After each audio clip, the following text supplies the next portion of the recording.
Hello, world history class. We are here to discuss an incredibly relevant topic to our time, which is pandemic. Okay, but we're going to look at a pandemic that came about before the medical science and broad social media and things that we have now that are leading towards helping to spare us as grim a fate as was faced in the past. But we are going to look at one of the darkest periods of pandemic and broad social illness to exist in the world, the Black Death, 1347 to 1351, known as the scourge of the 14th century, among many terrible, terrible things that happened in the 14th century. 14th century is about as bad as it gets. A little later on, we'll learn about, the 100 Years' War that happens in Europe, Black Death, all kinds of things are going on in here. But out of this destruction is going to emerge the modern European nation state. There's not clean timelines here. So when we talk about going between, early Middle Ages and late Middle Ages and the rise of nation states and, what affects who, where, it's kind of, it's happening in different places at different times because, up until really this period, the bubonic plague, the Black Death, and all this kind of stuff, places were, they were emerging at different speeds into reconnecting with the rest of the world. And then after this, with the rise of, lots of, more modern countries across Western Europe, we get back to an era of commonality and connectivity. So let's put this in here, and talk about the Black Death. And then later, we're going to step back and we're going to look at the origins of, modern European countries and monarchies that are emerging after this period in history. So Black Death, scourge of the 14th century. What is it? Well, what is the Black Death? Well, the Black Death goes by about a bazillion names. They didn't call it the Black Death. We call it the Black Death. What it is something called bubonic plague. Whoops, let me find a different color. Bubonic plague, all right? And it is called that because of these lumps that appear on people in the soft spots in their body when they get it. They are called buboes, B-U-B-O-E-S. You probably didn't know it, but if your child is, your little sister or brother is running across the room and they fall and they get a knot and it bruises up and you go, oh no, did you get a boo-boo? That comes from bubo, all right? That you wouldn't know that cute little word descends from something that in the Middle Ages virtually killed, most of Asia and most of Europe, and was called the pestilence, all right? And so most of the time when you're reading about the Black Death in old literature, it is the pestilence or the sickness. All right. So these buboes, these swellings would appear in the soft places, and then eventually they would split open, and kind of a sign that you're nearing the end of your time. It has a very high mortality rate. Thankfully, what we are facing now does not have an incredibly high mortality rate, even though it is also easily spread. Well, we're right now in our pandemic facing something that spreads through aerosols and spittle and human contact. How was the bubonic plague spread? Well, it could actually be spread by a variety of methods. It could be spread. There's like all these different types of, septicemic plague and all these different types of plague. We're not really going to get too deep into the virus itself, but it originated, this plague, in the 14th century. And was primarily spread into Europe in fleas that were located on rats. Now, these rats and these fleas would, bite people and spread it into the population, and then it would spread through body fluids and contact and flea bites in all kinds of ways. So what's going to bring this, all of a sudden, this explosion of this different type of rat that we now call the Norwegian brown rat? But it didn't originate in Norway. It actually originated coming off of trade caravans that had come back into Europe after the Crusades. After the Crusades, these European knights came back and they wanted sugar and cotton and all these silks and wonderful things that were coming out of Asia, coming out of India. And along with those wagon loads of desirable goods, there will be rats carrying this nasty little flea, which is called Yersinia pestis, and it would travel into Europe after it had killed a gigantic portion of the Asian population. Now, there's no internet back then. There's no cable news. Word had basically come into Europe after the plague is already there that something had, and I quote, depopulated all of India, depopulated, China. And the caravan slowed up, but by the time they had slowed up, the plague had already arrived. All right. What is the impact of this devastating sickness? Well, the death toll is incredibly hard to calculate. There's no census back then. Didn't accurately 100% know how many people were alive or, record their deaths, except for in the family Bibles or in the churches where they were buried. So it's hard to calculate. But we can very safely say, in very broad numbers, that somewhere between 75 and 200 million Europeans died. All right. And that is a gigantic number. And what does that represent? Well, to the best of our knowledge, that's going to be somewhere between 33 and 50% of all the people that lived in Europe. In other words, maybe as high as 1 out of every 2 people, but at least 1 out of every 3 people died of the sickness in a 4-year period. In cities where the population density, where people live very close to one another, and, they sneeze on each other and touch the same doorknobs and walk out in the same streets, and my rats travel into your house and our fleas bite each other, it makes spreading the disease a whole lot easier. We see this in the current pandemic situation facing the world. Places like, New York City, etc., are hit very hard because people live so close to each other. And they rely on each other for things like food and, all that kind of stuff. But in the cities in this time, estimates say that perhaps somewhere around 75% of the people in cities may have died. Between the years that the plague was most dramatically affecting Europe, which was, 1347 to 1351. Don't let my sneeze freak you out. I am safe. I'm just talking about the plague, not experiencing it. Here in our pictures, we see our archaeologists that are excavating, bodies and artifacts and studying through carbon dating when these people died and looking at the effects that it had on them so that we can learn more about this sickness and how it affected European society. And so while this is going on, we're not in a time in Europe. We're in a time in Europe where the vast majority of the population is living in mud huts and, working in agriculture and, they don't know how to read and write. And so how will people react to this type of thing that doesn't really have any precedent? And so basically people are going to turn to anything they thought might help.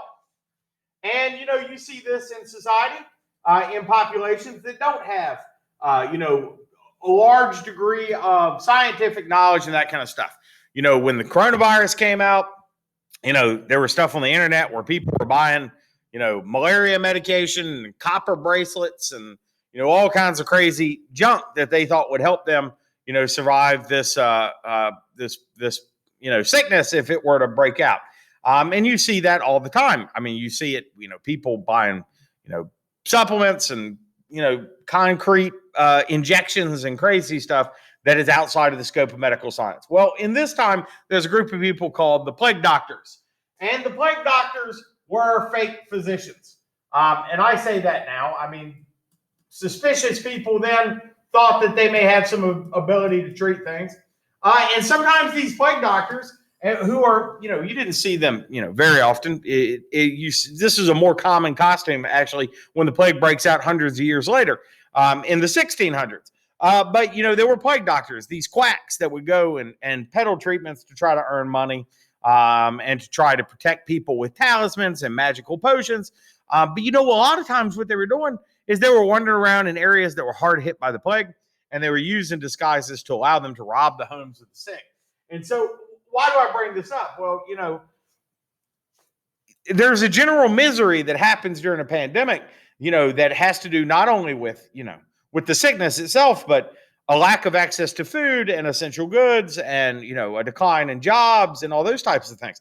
Think about when the pandemic broke out in our time, how much misery was increased because of, racism that was being thrown towards people of Asiatic descent based off of Facebook rumors, or towards nobody being able to access toilet paper or salt or yeast for cooking bread because of shortages. Well, that same thing was going on to a much, much greater degree in the 14th century. All right.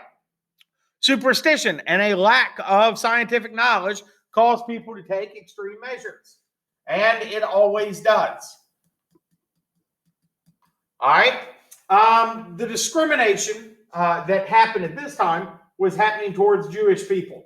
And discrimination towards Jews had grown during the Crusades. At the time of this increased zealot form of Christianity, which was looking at anything that was that was not anti-Christian, that was not Christian, as being an affront to God, not just a separate thing. It wasn't just Muslims that Western Europe had rejected. It was also Jewish people who weren't Christians. And so in this time, Jewish people, as in so many other times of, anti-Semitic persecution, they're being, accused of having something to do, obviously, with this plague, because it's a time of superstition. And it led to thousands being killed, thousands of Jewish people being killed, because, a large part of the population came to believe, by rumor, that they were poisoning the Christians, and that this is where the plague was coming from. People didn't have, another idea of where the plague had originated. And so here we have this picture. This is Cologne, Germany, where they gathered up, Jewish people, and they created huge bonfires and threw these people into them and burned them to death. Just atrocity. Women were accused of being witches, and because of that, they were burned and they were hanged. Okay. So women accused of being witches were burned and hanged. And we're told that they had cursed their villages, and that's where the sickness was coming from. I'm taking my time to labor through this because we still can see these types of responses to people who are confused and who are scared and who don't understand what it is that they're facing and what the genesis are of, sicknesses and, illnesses and that kind of stuff. It is a lack of literacy. All right. And, literacy can be scientific, medical, et cetera, et cetera. There's even an instance where cats were killed, in large numbers. And the reason is because cats were often thought of as being the familiars of witches or the servants of the devil.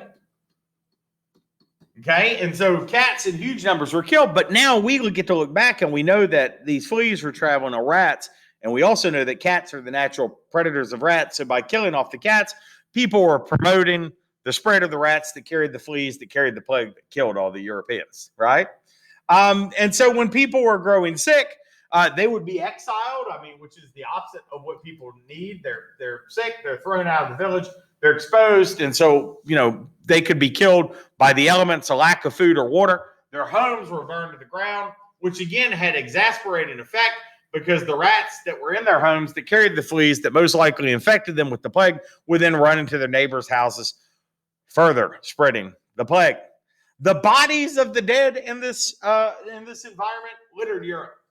People are dying. Nobody wants to touch dead bodies because they don't know where the sickness is coming from or how it spreads.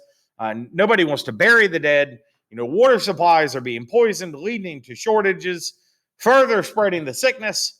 And because of that, every aspect of life was affected. Trade almost ceased. Now, we were coming out of a time where there was very little trade anyway out of Europe. And then the Crusades, had woken this trade up, and it had began to repopulate with that three-field system, towns and cities. But now they're the most affected. And they're the most affected because the disease breaks out there much worse, and they rely on, a trade economy, and they rely on markets. And those markets are virtually shut down all the way across Europe, not only because they're not getting the goods out of places like China and India, but because, there's a decline in the people that live in those areas to consume those goods that had previously been coming in and fueling those economies. All right. And so, really quickly, labor is going to become incredibly scarce. And anytime something is scarce, it becomes valuable. I mean, think about it. Gold is just a metal, and it's actually not a very good metal. It's soft, and you really can't make any functional tools out of it. It's just shiny, but it's rare. And so because of that, it's valuable. Well, guess what? A person who can split wood is now valuable. Millions of people had died, and it became, in this time period, very hard to find people to plow fields, very hard to find people to harvest the crops that are being planted and to produce basic goods and services. And so because there's a smaller population, it means that the peasant labor that had existed in this feudal system began to have more power. If there are 3 manors in this local area and 2 of the blacksmiths die and you're the only blacksmith left, well, guess what? You now have power because everybody needs a service that only you can provide. So, what is the effect on the other institution that exists as part of the power structure in Europe? That is the church. Many thought that the plague was a punishment from God. Well, if all of the population is trying to do what the priests and the Pope and the church had told them to do, then people look at the church itself and say, it must be you who is doing something wrong, teaching us wrong, guiding us wrong, and God is punishing us. You need to intercede. You need to step in on our behalf, and you need to ask God to spare us from this devastating, crippling. Truthfully, people thought it was the end of the world. There are wandering people who will go from town to town preaching end of the world prophecy. They'll stand on the corners of streets and they'll say, behold, this is the wrath of God. He is angry at you for your sins. He's angry at the church for its sins and for all the things that our society is doing wrong.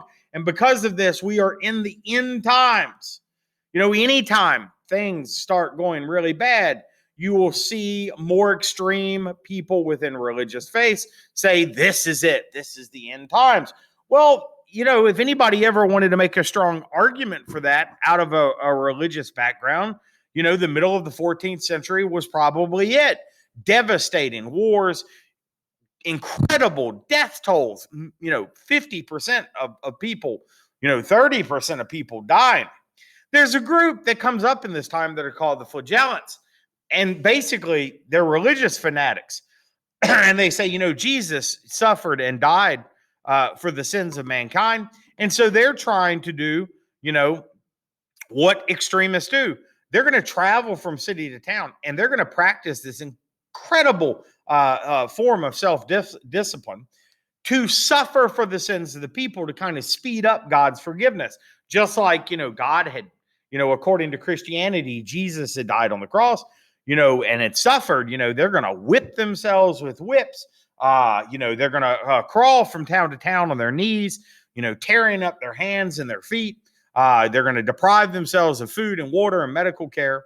But what they're doing is this, in this extreme act of penance, that with other travelers that are seeking to escape from the outbreak of the plague, they're actually traveling from place to place to place, helping to spread the infection into areas, because where people go and travel, the infection will travel with them.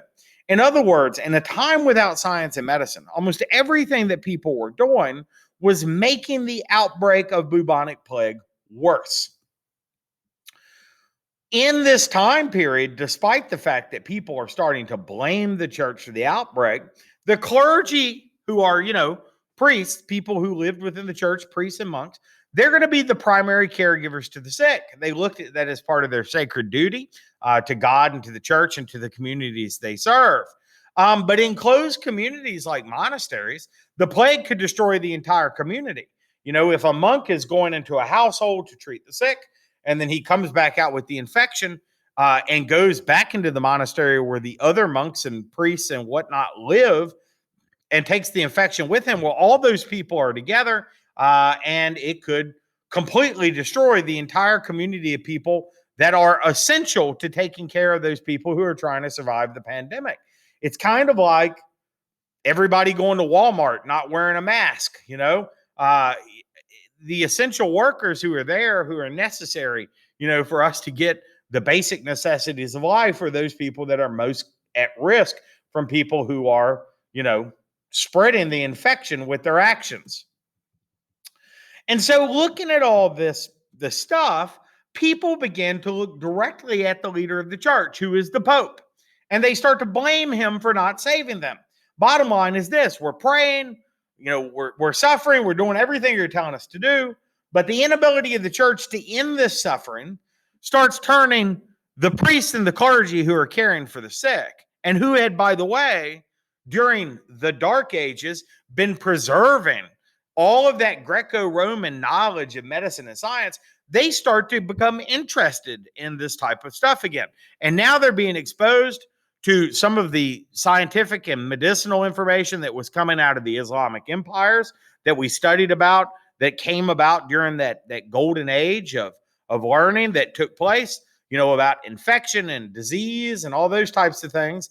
And it, oddly enough, even though the reputation of the church is suffering and falling apart, there is a renewal in interest in this type of, secular knowledge about medicine and science, things that people had come to know about during, the Greek and Roman periods, and during, the Islamic period of science and the Indian golden age hundreds of years ago, but that knowledge had kind of been lost or wasn't accessible in Europe. The peasants, looking at what's happening, seeing that they're really on their own in this type of thing, working to perform services in the land and grow the crops for their feudal lords and the nobles, and they're left alone, they start having a revolt. They demand more wages for their work. You see this in our environment today. People who are demanding increased wages for people who are essential workers, etc. And they say, look, our wages, have to go up. Our services are much more valuable. There's less of us to do the work. Less of us know how to do the work or are willing to do it. And so slowly people are going to gain more freedom from the lords to work wherever they want and to make more of their own choices. For instance, peasant serfs, those people that had the serfs that had been tied to the feudal lands, they used to have to ask the lord of the manor if they can get married. They don't have to make those things. They start having freedoms, not only to make more money, but to acquire property, demand higher wages, and to gain, the ability to work on their own behalf instead of just within the feudal system under a specific lord or at a specific manor. So the rise in power that takes place because of the Black Death for commoners and the reduction in the population is going to lead to the collapse of feudalism. Okay, so there's a big picture going on here, right? So many of the knights and lords had either gone broke or died in the Crusades, okay? So that reduces the top of the feudal chart, right? So in other words, the king and the pope, etc., they had asked all these people, maybe some of these knights to go fight in the Crusades, and a whole lot of them had either gotten poor or died, so there's less people in the middle. And then a whole lot of these people had also died, and so there's less people down here at the bottom to do this essential labor. They start charging more for doing it, meaning they rise up into a new middle class blob where there's less nobility. In other words, there's a lot of people who are working in society, not a lot of people in that hierarchy in the center, like nobility, and then kings and everybody else. All right. That's not feudalism. That is the start of something new and something different. All right. The most significant forces in medieval society have become greatly weakened by the Crusades and by the bubonic plague. There is a sea change that takes place in Europe because of these twin events that take place. And what ends up emerging at the end, in the 1300s and in the 1400s, is that powerful monarchs. All right. And if you don't know the term monarchs, I apologize. a monarch, monarchy, kings and queens these powerful monarchs would replace the void that is left by the reduction in the authority of the church. The church is now weakened. And so because the church is weakened, man, I cannot find a good color. Because the church is weakened and the nobility is weakened, there's less nobility, less authority in the church. So instead, there are kings and the people. All right? So when we talk about this being a transition, it is. For many Europeans, the century that's going to come after this is the 15th century. It is going to be a golden age of prosperity. And there's going to be new opportunity. So many people died off, feudal lords, peasants, etc., that there's going to be lots of land available. Wages are going to be very high. And the idea of serfdom, in other words, that quasi almost slavery, and the power of the feudal lords had all but disappeared. It's almost going to be completely gone by the end of the Black Death period. The stage is set in Europe at the end of the Black Death for there to be a rebirth in knowledge, art, and literature. And that rebirth will be known as the Renaissance. Now, the Renaissance will be the last thing we talk about in our world history class. What we're going to look at next is going to be what happens between, let's say, the year 1000 and the 15th century that is going to mark the transition from local, community-based feudal manors, these small local populations that hold the power in Western Europe, to the emergence of these powerful monarchs and the people underneath them. In other words, modern nations. The emergence of Spain, the emergence of England, the emergence of France, and also maybe a quick look back at the emergence of Russia. And so from the Black Death on, we are looking at the emergence of the modern European nation state. We'll see you for that in our next session of new content. Thank you a lot.